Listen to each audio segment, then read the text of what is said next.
We are now recording. If you're watching the video, it is about 15 minutes before class starts, so you can skip ahead this video by 15 minutes to get to the part where we should start the lecture. But as I just mentioned to the person who's here, Friday it stopped recording, as it will do sometimes. So I'm starting the recording process now to hopefully avoid that problem.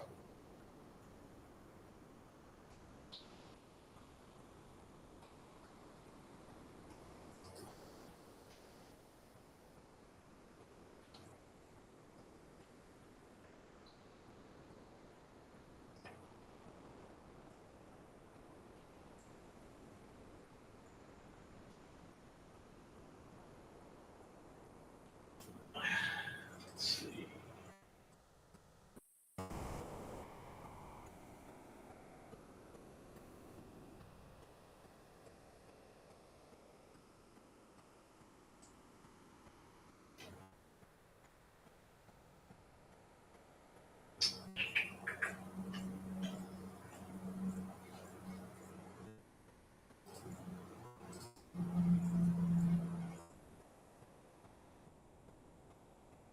John Raines? Yeah. All right. Let's see.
I just saw your email, sorry.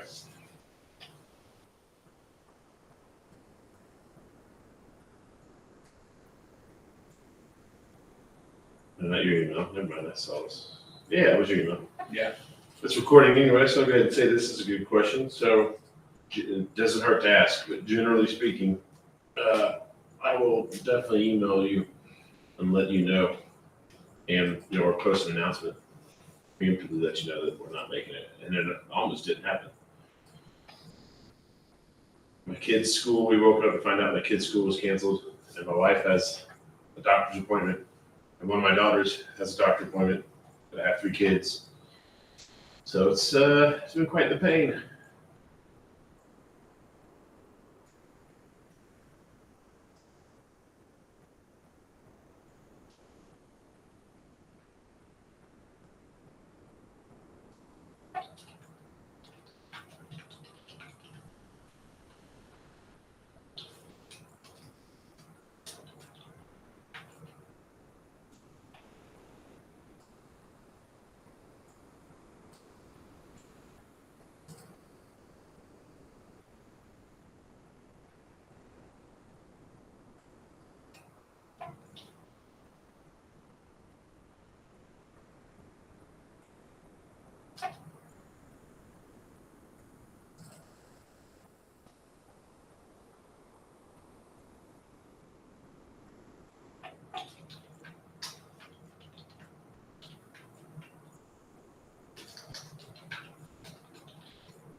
Morning.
Morning.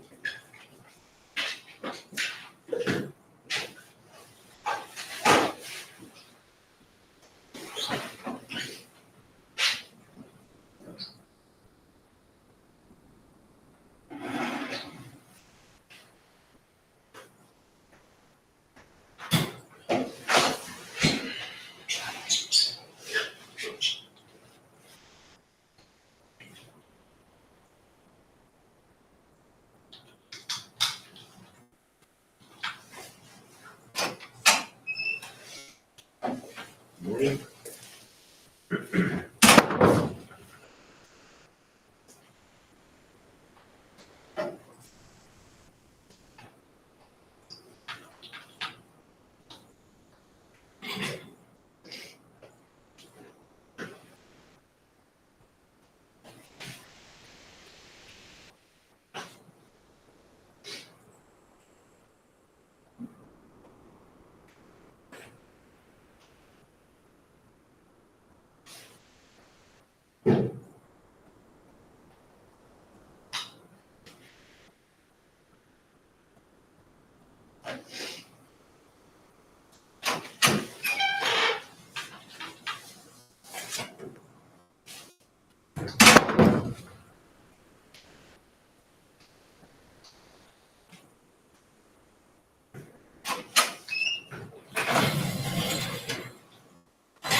Let's see.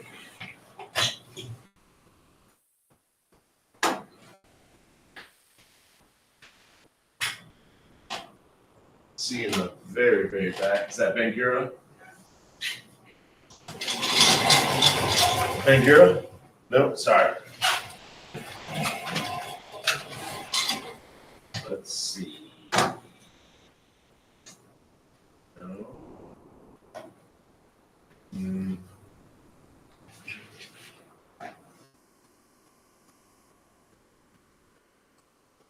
Did Covington Griggs? Don't tell me. I'm going to try to guess.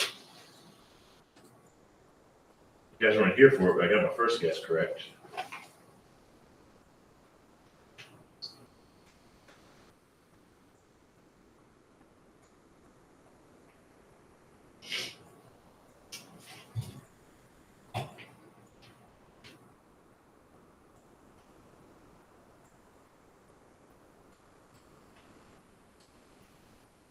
Athos? Hey.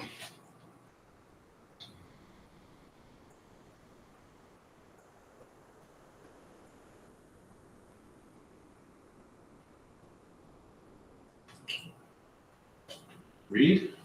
Hey. Getting there.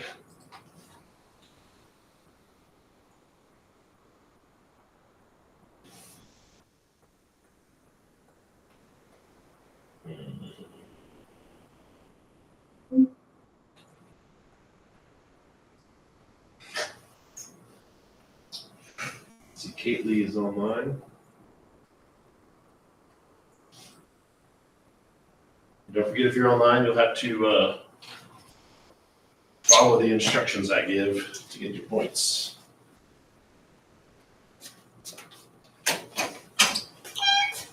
Good morning.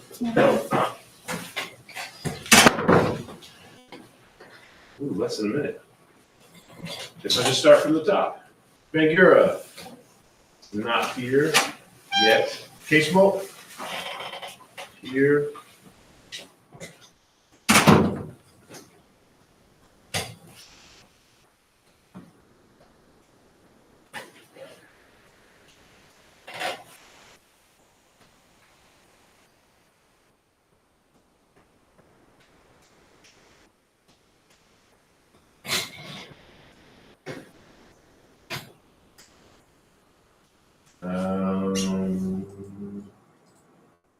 Let's see.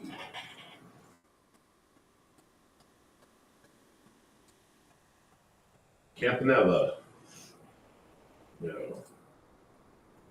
No, Covington Griggs is not here. You said De Beers online? Yep, De Beers online. Dow. Dow's in the back. All right.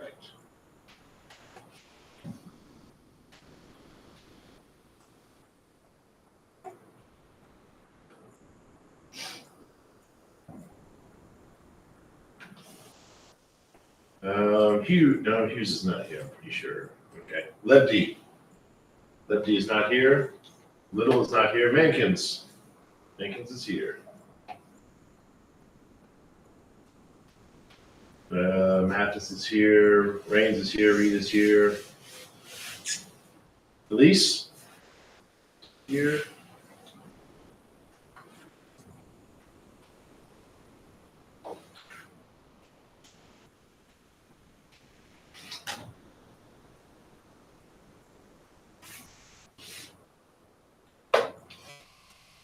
One. Getting a slow start. Sorry, everybody. Thompson. No Thompson. Withrow. No Withrow. Yindui. No Yindui. All right. And I know we have Elkins in the back. All right. Well, yeah, it's 8:02. With this weather, I don't blame people for not being here. Let's get started. So, yep. Okay, got that. And here we go. All right. So really quickly, announcements and reminders.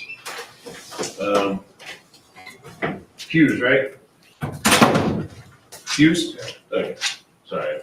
Yeah. Sometimes I've got bad. Oh, it's Hughes? No, that's Thompson. Thompson, sorry.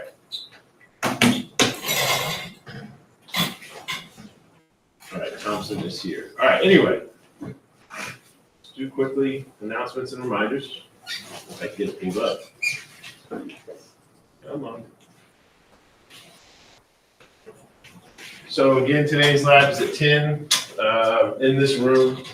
Don't be late. This is one of those things, it's not like lecture. You have to be here. You can't be late. I'm gonna lock the doors at 10. If it's 10:01, might as well go somewhere else. So be here on time. If you haven't done the pre-lab, don't come. So it's a good time to remind you, and if you didn't do the pre-lab as of like last night, I sent you an email. It's the first week, so I don't really blame you. These things, you're trying to figure this course out, right? But in the future, you have to have it done by Friday, otherwise you can't come. So today, if you haven't had it done by now, if you haven't turned it in, you can't come. So if you can't come because you didn't do the pre-lab or because you're here at 10:01, I'll email you. There's things, extra hoops you're gonna have to jump through for this week, since again, it's the first week, so I have things you can do to make up for it. So you will still be able to get full credit, you'll just have to do more work. So also, speaking of which, if you know you can't make it, and you have a friend in here, you wanna get the data from them. Say, hey, I'm not allowed to come in, can you please make sure you get the data? Because I still have to do the lab, I just can't come to the lab. And really quick, and I'm gonna talk about this more on lab, it's not just me being picky. A lot of these labs, including today's lab, are a class effort. So, when someone's not prepared, it slows everybody down. So it's not fair to your classmates if you come in late or you're not prepared. So that's why we do that. And also I'm not sure we'll be here until 11:50, but that's when we're scheduled to. We might be done early, but at least plan on it, right? Don't make plans for anything after 11:50. So any questions about lab today? All right, attendance, remind you, and I think I posted this announcement, but I don't remember. So Friday's lecture did not record. At least a good portion of it did not record. So I tried, it didn't work. I'm still working away around that. There's videos you can watch from previous semesters. I'm just trying to find the perfect one. And I'll share that with you. So you can still get your points for that, because it's not your fault I haven't posted it yet. What else? I guess that's it. Also, speaking of which, in the future, if you want to just take some initiative, if you can't make it in the class, so therefore you have to watch a video, and I still haven't posted a video, go to that list of videos that I've given you. Just use some common sense. Like, all right, well, we should be covering the second part of chapter 2. Let me just go look at some last semesters and see which part is the second part of chapter 2. Does that make sense? You just want us to title that, like, we watched the video from last year's chapter. Good question. When you watch the video, you'll know. Because first of all, in there, like the little video doesn't say, here's the video. It also has a little description. Here's what you need to do to get your points. Okay. And or when you watch the video, in the video, I'm like, here's what you need to do to get the points. So great question. So yeah, though again, I'm going to try my best to take care of that for you in time. But if it's important that you stay stay ahead of the game. So, do that if you need to. I don't have a question for labs, but I did underestimate the time for it. I do have a 12 o'clock appointment. How bad is that going to be? It's going to be horrible. Depends on how quickly we get done. So we'll see. I'm sorry. That's all right. Thank you for letting me know. But as a reminder, of course, this week, this is not applied to you guys this week, most likely. But this is an in-person class. So the reason I do these recordings and these live streams is because some people just can't make it, right? So just as a reminder, because I have seen some student reviews from previous semesters where people get pissed at me when I mess up the videos. But I don't have to do the videos. This is a 100% in-person class. I'm just doing extra stuff for you. So please don't get mad when my extra stuff doesn't work out. But yeah, if you can, try to come in. I almost wasn't able to come in today, which reminds me, someone sent me an email. It's a great email. It said, hey, are we still making it today? I wish I would have seen it in time. Yes, we are making it today. But I'll remind you, hopefully, in the perfect world, when I can't make it, I will send out announcements and stuff like that to let you know I can't make it. But they did the right thing by checking first, especially with this weather. Anyway, any questions about attendance? All right, so like I said, I'm a little bit behind. So if you need me for office hours, if you really need me, then I'm there for you. But if you don't, if you really need me, try not to, because I've got to catch up with those people who didn't do the pre-lab yet, so I need to grade them and some other things. So I could use that 1 hour in between lecture and lab if you allow it, but if not, I'm here for you. That being said, does anybody else have any questions in general or any announcements? Your own announcements. I know some of you are involved in extracurriculars. Nothing to announce? All right, let's move quickly then, because we are a little bit behind. The first word for attendance today, what's plural? It's Crusaders. But there's a little bit of a changing it up. If you're online, or if you're watching the video, instead of just sending me the word, I want you to send a screenshot of me pointing at the letter C for Crusader. Make sure your screenshot includes, the whole screen, so I know it's your screen. Your little icon at the bottom right, like I can tell it's your screen. That way, because if we have two students sending in the same pictures, that's obviously a problem.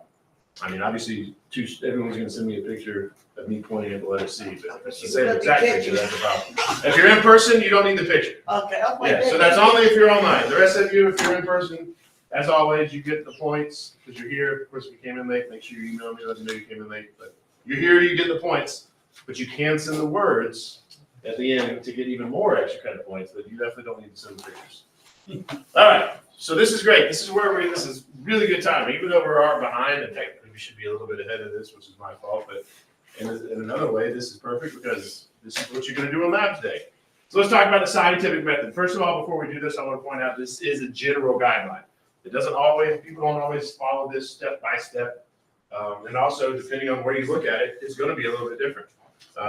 Matter of fact, this should look like what it looks like in your textbook, or maybe it's mine. I don't remember. Either way, this is the version you need to know. And again, a good idea for independent work, if you want to look into it, is compare what your textbook says with what another source says.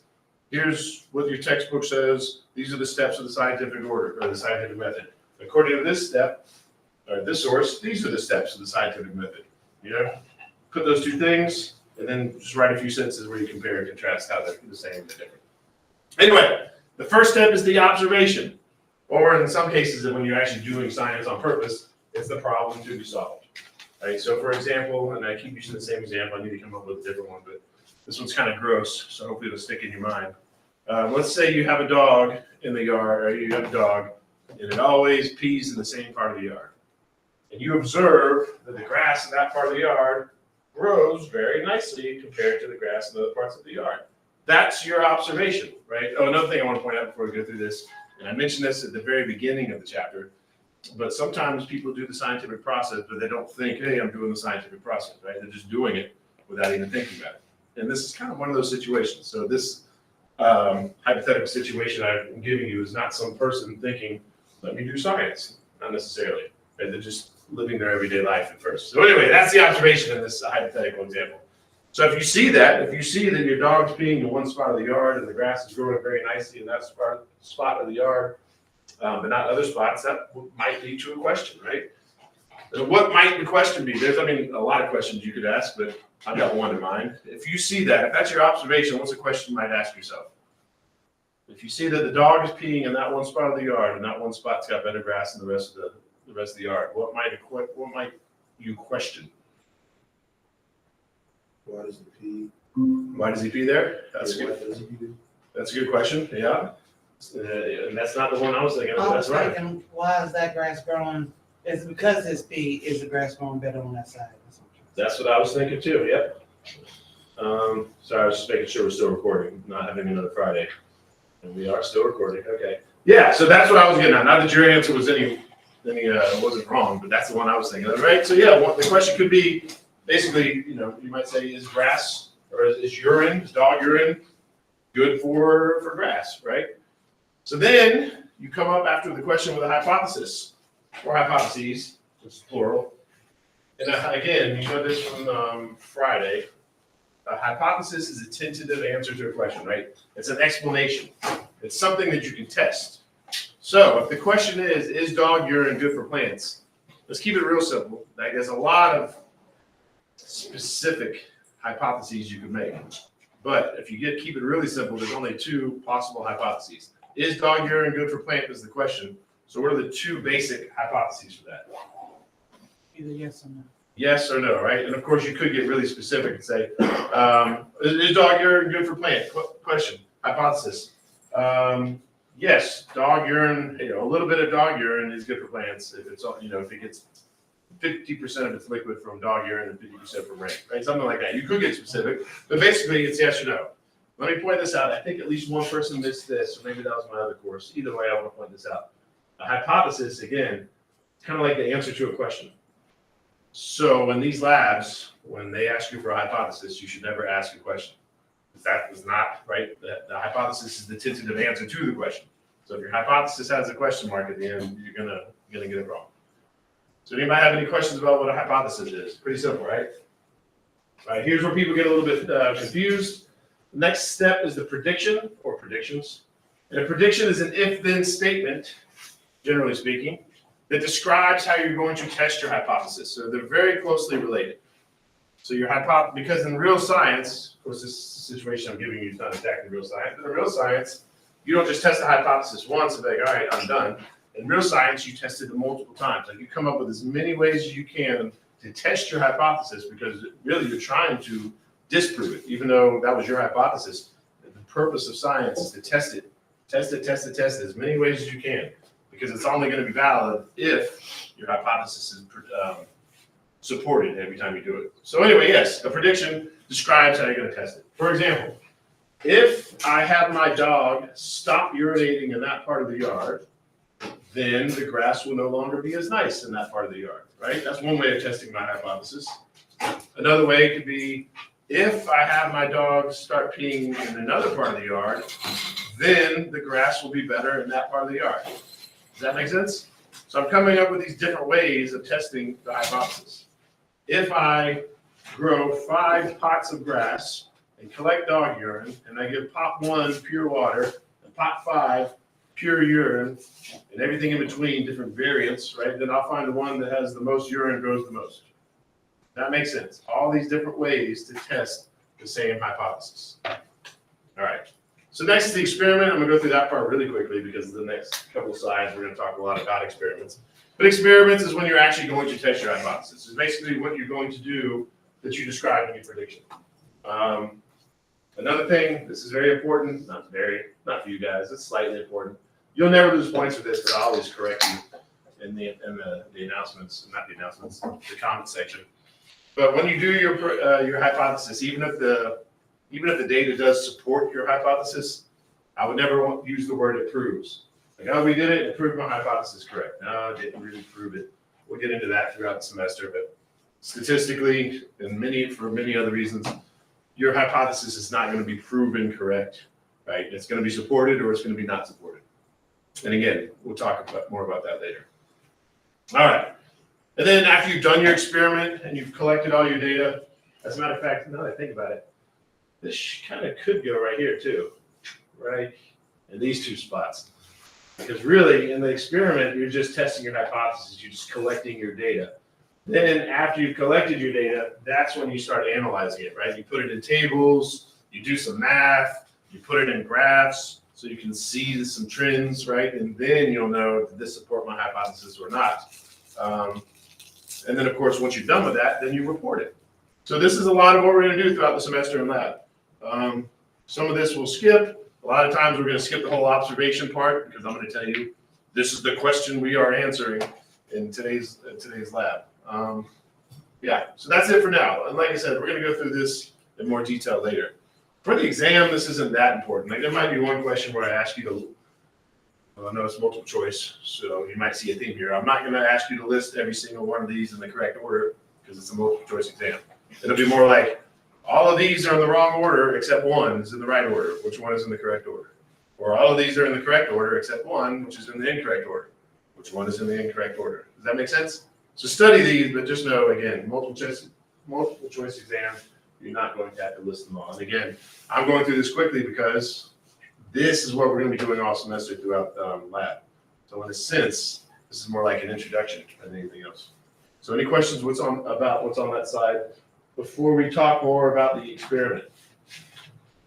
Okay, so this is from your textbook. This particular slide, but the slides coming after this are from the previous textbook. And once again, I saved them because in this case, I think the previous textbook did a better job of describing. But to teach out of your textbook, here we go.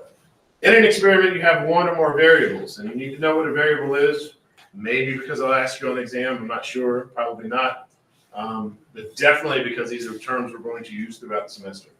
A variable is any part of the experiment that can vary or change during the experiment. So in the hypothetical example I was using, the variable was the dog urine, right? In the first few examples I gave, it was just simple, like is there dog urine or is there not? Then that last little scenario with the 5 different pots, again, it would still be dog urine would be the variable, but it would be like, is it 0% dog urine, 10% dog urine, 20% dog urine, so on and so forth, right? But that's the variable. That's the part that can vary or change during the experiment. Then you have the control. The control does not vary. And I guess I used kind of a bad example with the dog urine. There's not really a good control for that without really talking about the experiment design. So I'll give you some examples about a control in the next few slides. But again, for now, we'll just keep it at that. The control does not vary. Okay, I'll give you one quick example. Let's say people are getting very sick for some new disease, and we've got 2 different treatments for the disease. We're like, all right, what's better, this treatment or this treatment? So you get a group of people together to see, and you get them sick. I mean, that's unethical. That wouldn't happen in science anymore. But let's say you do that, right? You're in a group of people who have the same illness. Some people get no treatment. Some people get treatment A. Some people get treatment B, right? So the people who got no treatment, that's the control. Is yes, you're looking to compare treatment A to treatment B, like, hey, which medication is better? And let's say they both just got better at the same rate. But then you look at the control, and the control also got better at the same rate. Then you know it's probably not the medications at all because everybody got better at the same rate. But again, these are things we're going to go throughout the semester in lab. So I'm going to go forward unless anybody has questions about this so far. Okay. Really quick reminder, if you came in late, don't forget to send me an email to remind me at the end of this. So here we go. This is the part that's not from your textbook. This is the part I kept from the last textbook. So this is kind of the same information, just presented in a different way. So your old textbook defined variables as factors that change in an experiment. That part's pretty much the same, right? And then they go on to give you some different terms, like a controlled experiment. That is one that compares 2 or more groups that differ only in one variable, I should say at a time, one variable at a time that the experiment is designed to test. So again, using my hypothetical dog urine example, my idea of using different pots would be a better experiment because then I'm just controlling the amount of dog urine, right? They're in the same soil. I can make sure they're getting the same amount of sunlight, the same amount of water, minus the urine, all that stuff. Now, if I was just doing the first experiment that I mentioned, like, all right, have the dog pee here, have the dog pee there. That's not a good controlled experiment because then we have other variables. Like, yes, the grass is growing great, but the dog pees right there. But is it because the dog's peeing, or is it because that part gets more sun, or because that part gets more water because this is the bottom of the hill? You know what I mean? Yeah, there's other variables. So in a good controlled experiment, you need only one variable. As a matter of fact, you guys had a little bit of experience in this with the P-Lab. One of the questions asked you to come up with a prediction and talk a little bit about a controlled experiment, but we'll talk about that in lab. Again, another term, this is kind of, we've already mentioned this in the last slide, a control group is the group that lacks or does not receive the specific factor being tested. So again, like I said, in that hypothetical situation earlier, the three groups, medication A, medication B, and no medication, the people getting no medication will be the control group. In my hypothetical dog urine experiment with the 5 different pots of grass, the pot that's getting no dog urine, that would be the control group. Oh, and a good example, I didn't say this in the last slide, but so speaking of which, if we had those 5 pots of dog grass, 5 pots of grass receiving dog urine, let's say they all died. Now, if you didn't have that control group, then you might say, I guess not. Urine must be bad for grass because they all died, right? But if you have the one that also has water and it also dies, then you'd be like, okay, well, it's not the dog urine that killed it. Must have been something else. Must have been something else wrong with my experiment that killed everything. Does that make sense? That's what a control group's for. I see people feverishly taking notes. That's great. Feel free to take notes if you want. That will actually help you learn. A lot of people, there's studies out there where, like, if you see it and you physically write it, you learn it better than not writing it all or typing it. But that being said, just to remind you, if you're not good at note taking or don't like note taking, you do have access to these PowerPoints. They are on WVSU Online. Anyway, so if the control group is the group that's not getting the thing, not getting the factor being tested, then the experimental group is the opposite. That's the group that has or receives the specific factor being tested. So again, and using the same 2 hypothetical examples, there's 2 groups of people who are getting this hypothetical medication. That would be the experimental group. The pots of grass that are getting the dog urine and not the water, those are the experimental groups. And again, I'll remind you, this is a guideline, right? We don't always strictly follow these guidelines. For example, in today's experiment in lab, we don't have a control group and an experimental group. We're just taking data. We're going to see if there's a correlation between this and that. So again, these are just guidelines. Any questions about this slide before the next slide is kind of a continuation of this? All right. Here's a very important topic. You definitely need to know the difference between these 2, the independent variable and the dependent variable. I'm going to read it just because it's up there, and then we'll explain it. It's really not that difficult as long as you don't overthink it. The independent variable is the variable whose change is not affected by any other variable in the experiment. Meanwhile, the dependent variable is the thing being studied and measured in an experiment, and it changes as the result of changes to the independent variable. So, since the pre-lab is already past due, I can go ahead and talk about this. Using that example, we had all these different plants, right? Different colors of lights. Like, which color of light is best for plant growth, which is an experiment you will actually do later in the semester. In that case, the plant growth is the dependent variable because you're saying, I think the color of light is going to affect how much this plant grows. So therefore, the plant growth, the height of the plant, if that's how you're measuring growth, plant growth is dependent on the color of light that I'm giving it. Does that make sense? So therefore, the color of light in that hypothetical example, that is the independent variable. Another way of looking at it is the independent variable is the thing that you, the experimenter, are controlling, generally speaking. Of course, there are exceptions. So again, in my dog urine experiment, the last one where there's 5 different pots, the dependent variable or the independent variable would be the urine concentration, right? I'm in control. Like this one gets 0% urine, this one gets 10% urine, so on and so forth until that one gets 100% urine. That would be the independent variable. The dependent variable in that situation would be how much did the grass grow, right? So we're saying that the dependent variable is dependent on the independent variable. Does that make sense? I hope so. It's a very important concept, but then again, we're going to be doing it all semester, so I don't want to spend too much time. But I will say this too. The independent variable is always on the x-axis. Oops, don't want to say that right? But yeah, the x-axis.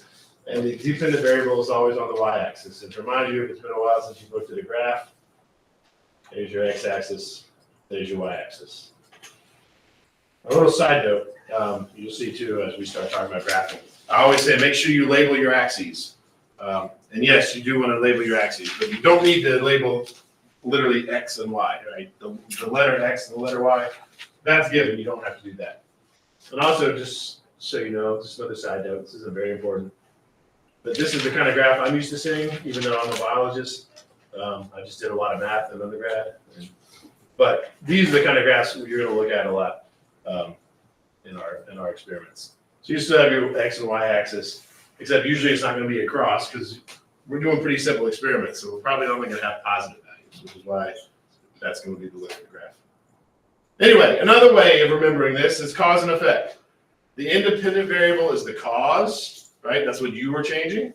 And the dependent variable is the effect, right? So if I change the color of the plants, the color of the lights, then the rate of growth of the plants will change. If I change the concentration of urine, that's going to cause the plants to grow differently, which is the effect. All right? And then finally, again, said this in the previous slide, but it's important to say again, a well-designed experiment often tests just one independent variable at a time. So again, using those pots of grass for the dog urine experiment is another example. If I just willy-nilly just grab different pots of grass and they're different species, then that's not a good experiment design, right? Because then we're not just testing the concentration of dog urine, but now I also have different species of grass. So yeah, maybe pot 3 grew better than the rest of the pots, but is it because it's that particular species of grass, or was it because of the particular urine concentration that it received? Anyway, any questions about this? All right, another good independent work topic, in my opinion, is, if no one ever takes me up on this, I guess I'm kind of nerdy like this. To me, this seems like fun as the student. You know, you could come up, devise experiments, biological experiments. You don't have to perform them, but as long as you can devise them, that'd be a good paper, right? So, hey, what if we do an experiment where we test this, right? And if you just, the more detail you have, the longer your paper would be, the more it'll be worth. And that's one of those where we could kind of even work together. Like, all right, I give you a grade and it's worth this much because it's this long. And then I might say, but you could also add this to it and this to it and this to it. And if you wanted to, then you could go back and change it and make it even longer. Anyway, if there's no questions. Yeah, the next slide is another continuation of this. Again, not from your textbook. This is from the old textbook. I'm almost definitely not going to ask you this because it's not from your old textbook. But these are terms you would hear in your everyday life. Not every day, but this is something you would hear outside of academia and outside of this course. Medical drug trials, I can't speak today, include something called a placebo. Does anybody know what a placebo is? It is when you give your patient a drug, they think they're taking a drug, but they're not taking anything. They're taking like a water pill or something. So that's not going to affect them. Yeah, that's basically what I was going to get at. Is that what you were going to say, or you had a different explanation, different description? I was just going to say basically another drug that does the same thing as drug they thought they was taking. It does. Yeah, so you guys basically saying the same thing, right? Yeah, so placebo is basically a medically ineffective treatment. Like she said, a water pill, sugar pill, something, right? That's what a placebo is. And again, in my opinion, this is kind of relevant information because, a lot of this stuff I'm going to teach you don't need to know in your life. But unfortunately, one day in your life, you're probably going to have to deal with a sickness, or somebody you love is going to be dealing with a sickness, and you're going to be doing research. Hopefully, you're going to be doing research and not just trusting anything anybody tells you. And in your research, you're going to come up with terms like this and some of these other terms I'm about to teach you. So it'd be good to know these. And you might forget them a month from now after the exam. But then later, when you're researching this drug for your spouse's cancer treatments, it'll all start coming back to you like, oh yeah, I do remember that term. Anyway, yeah, so placebo is a medically ineffective treatment. It allows a placebo group to serve as the control group. So again, a placebo is a control, but it's not as simple. Like, so the example I gave earlier, I said, all right, we have 3 groups of people. One's getting treatment A, one's getting treatment B, one's not getting any treatment. And the ones that are not getting any treatment, that's the control group. So that's the example I used earlier when I was trying to describe what a control group is. But medically, we can't usually do that. We can't just give the control group nothing because the mind's a powerful thing. So to take care of that, basically, to account for the fact that the mind is a powerful thing, we give them fake drugs. Like, they don't know it's fake, but they're taking it, right? So we want to make sure that they're actually getting better because of the drug, not because they think they're taking the drug. And they have shown in studies that people believe that pill is working, Mm-hmm. and it has and they was taking a fake drug all the time, but they believed that it healed themselves. So that's why you say the mind is powerful. Yep. It will start believing what it's taking. That's right. That's called the placebo effect. So sometimes the people who are receiving the placebo, it works because the mind's powerful. Of course, this isn't a psychology class, but you could look up, like things like psychosomatic and things like that. But anyway, yes. So because of that, typically the placebo group doesn't know they're receiving an effective substitute. I mean, almost exclusively. Otherwise, you would need to give them the placebo group. Almost always. But then again, you guys might not know this, and I wouldn't blame you, but a lot of times pills, it's not just 100% the drug that you're taking. There's also stuff just to keep it together, right? The pill is like the chemicals that you need, but also the stuff to kind of keep it together. So you also want to make sure it's not just kind of the stuff that's keeping it together, the inactive ingredients. You want to make sure it's not the inactive ingredients that are doing the job too. But yes, also, again, the mind is a powerful thing.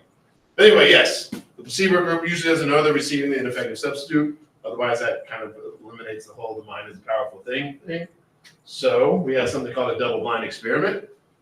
This is when the participants and the people doing the experiment, it's like the scientists, the people doing the study, neither one knows which group is which. Right? So in the double-blind experiment, none of them know. Of course, somebody in the background knows, but generally speaking, the two major groups of individuals in this don't know what they're getting. And that's it. That's all I have to say about placebos. Again, I'm not really sure I'm going to put that on the exam. But again, that's very important for your everyday life. Not every day, but your non-academic life. That's a better way. And again, sadly, one day in your life, you're probably going to have to deal with an illness, or someone you love is going to have to deal with an illness, like a serious one. Anyway, any questions about that before I have like one final example of the scientific method in action? Again, taken from the old textbook. So here we go. Does anybody know what that is? Yeah, it's a remote control, right? So this is some everyday stuff, right? This is not science, but we're going to talk about it from the point of view of the scientific method. So, exploration, aka observation, that's the first step, right? You observe something. Of course, again, this is from the old textbook. What it's missing between this and this is the question, right? So let's talk about this, right? So you're trying to use your battery. Basically, just read that. You're trying to use your remote control. You're trying to turn your TV on. You click the button. Forget what's on the screen for a second. Just imagine yourself at home. For some reason, you're not looking at your phone. You're looking at a TV, and you click the button and it doesn't turn on. That's your observation. What are some? Well, what's the question? They should come up with a few questions. But when you click the button and your TV doesn't come on, what are some questions you might ask yourself? What's wrong with this remote? That's the best, especially in this context, because I'm trying to lead you a certain way. So yeah, the one question is, what's wrong? Well, I can make it even better. What's wrong, right? What is wrong? Not even what's wrong with this remote, but what's wrong? So what are some hypotheses to that question? Because there's a lot. Forget what's on the screen. Just think about your everyday life. You try to turn the TV on, it won't turn on, and you think to yourself, what is wrong? Signal.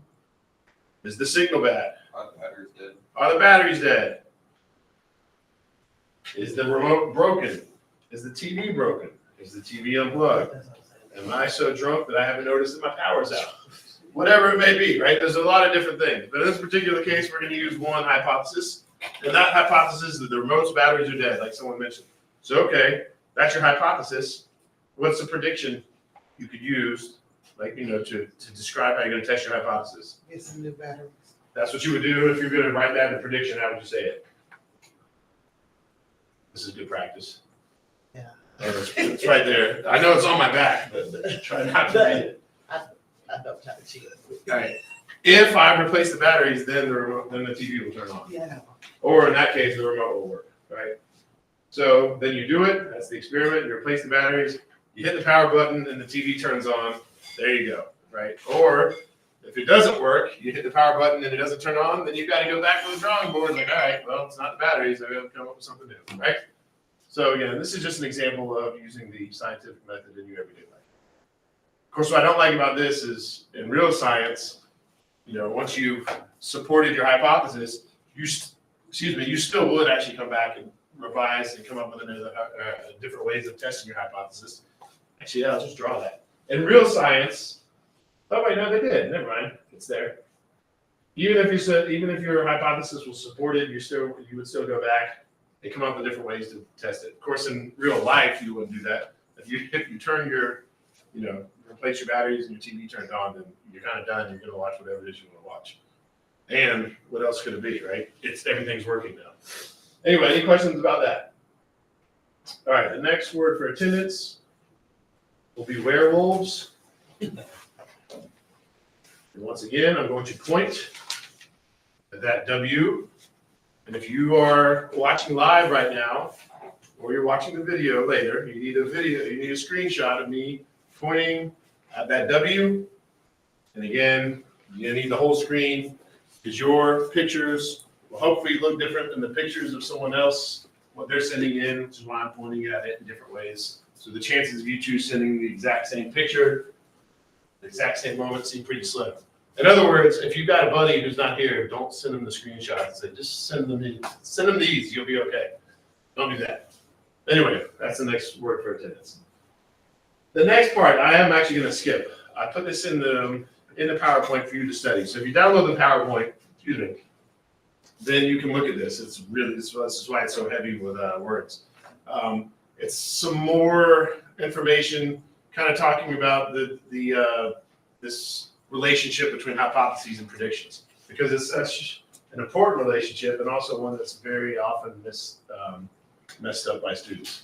So again, download the PowerPoint, read that if you want. These are all examples, so I'm not going to ask you any questions about genes responsible for a flower. This is just a way of thinking, like, all right, hypothesis, prediction. So read that if you want. Definitely no questions on it on the exam. I just want to get you very familiar with this relationship between the hypothesis and prediction.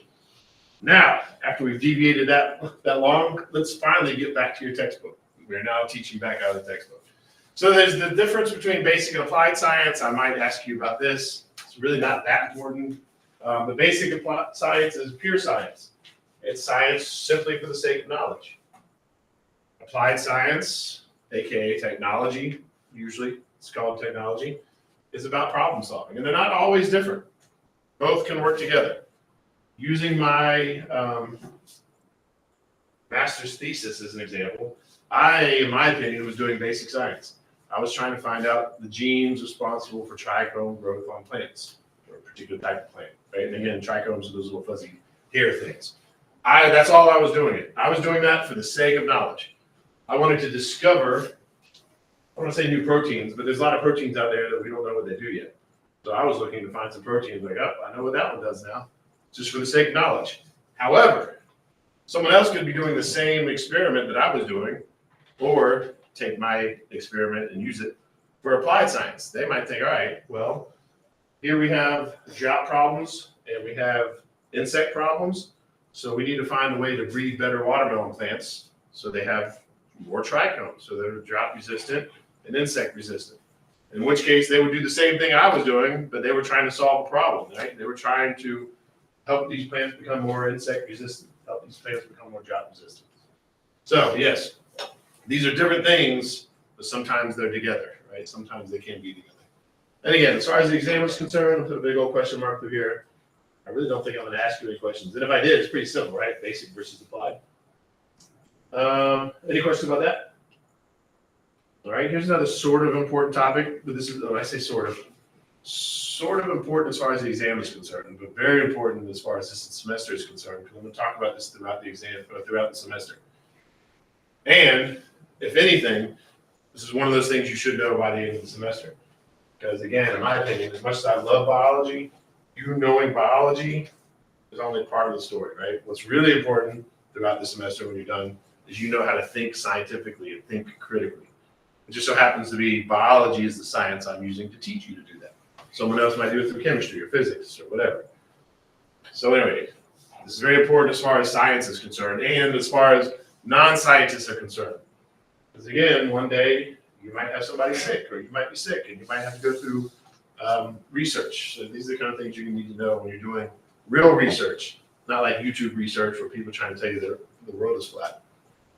Anyway, before an article or research or whatever, a study, before it can be published in a scientific journal, it has to be evaluated by qualified impartial and often anonymous experts that are not involved in the study.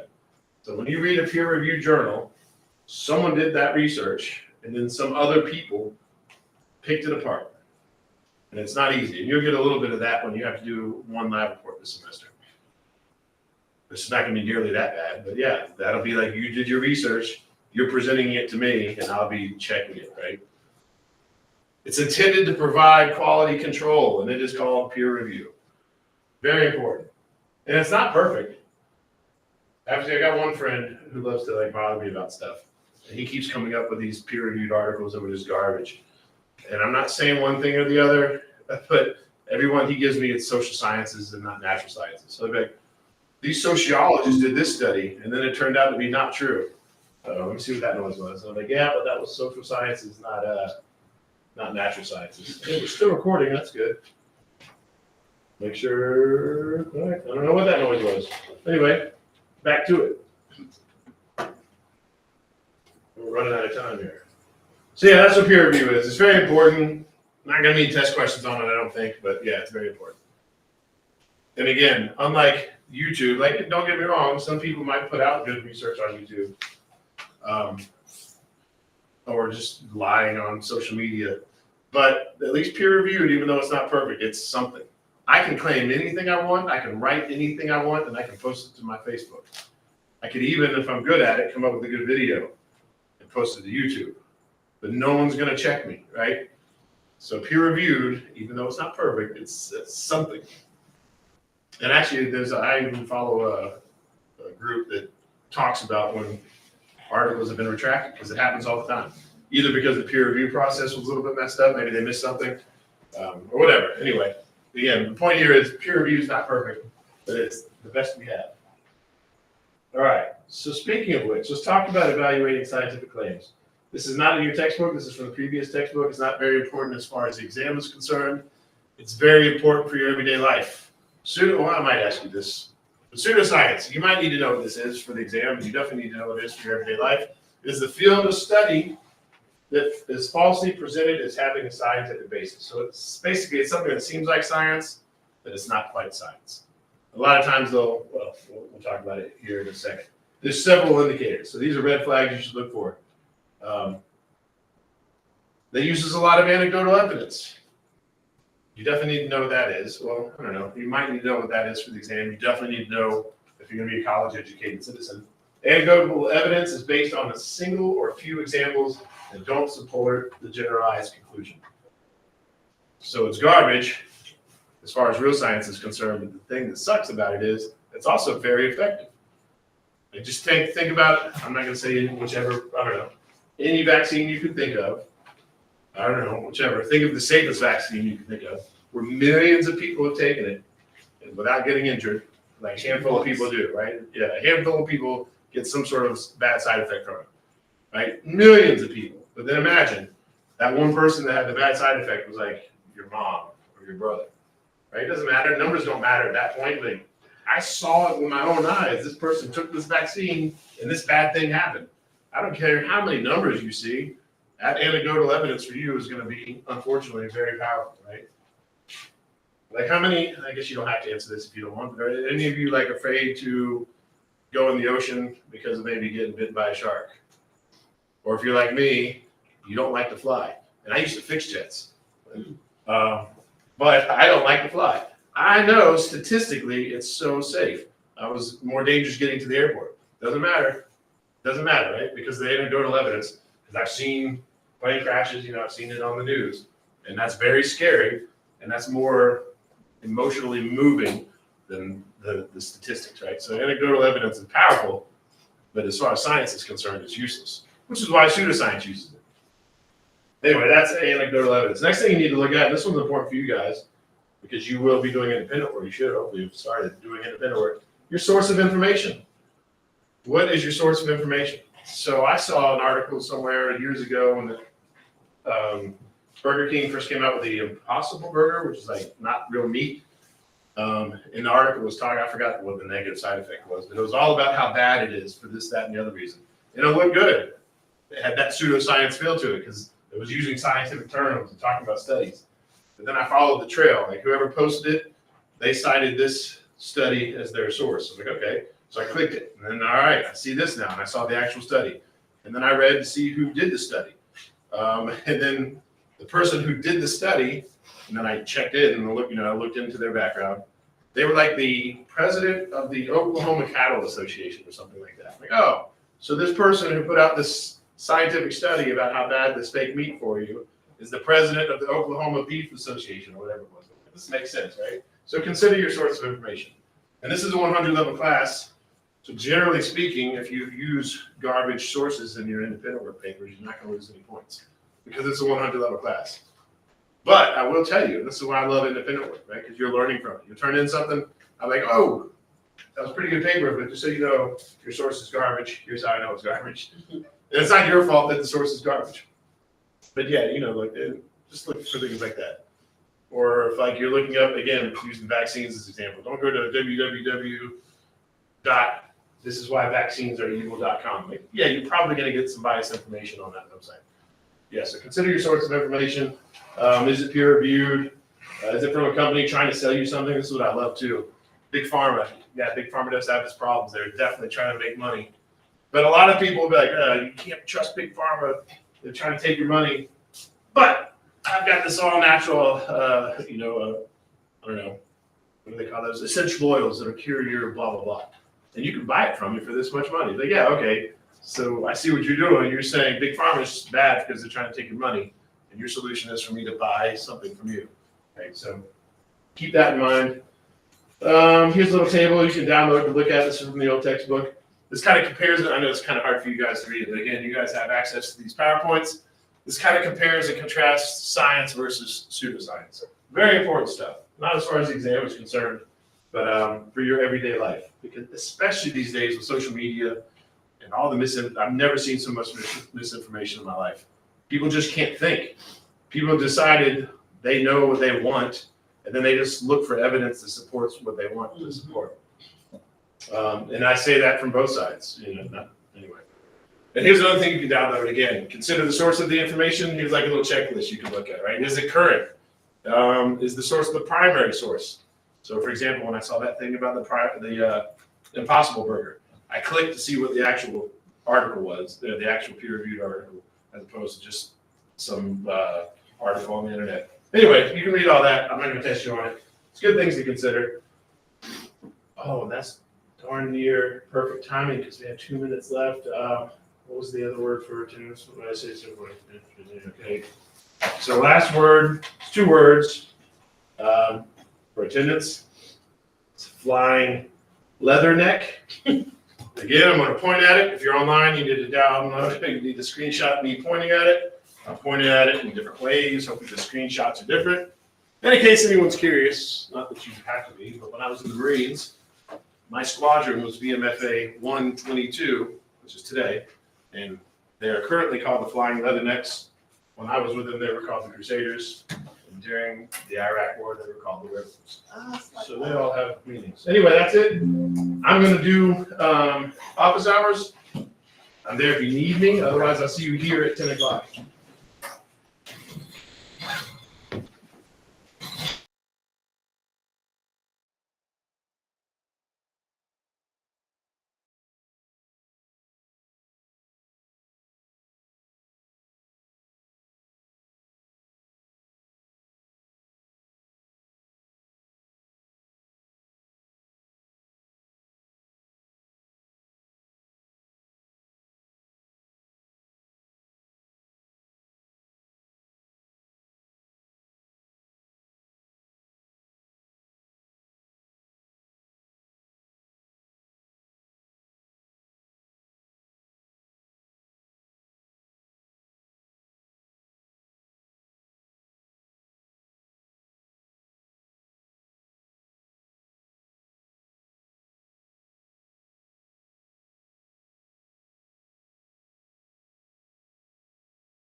Okay.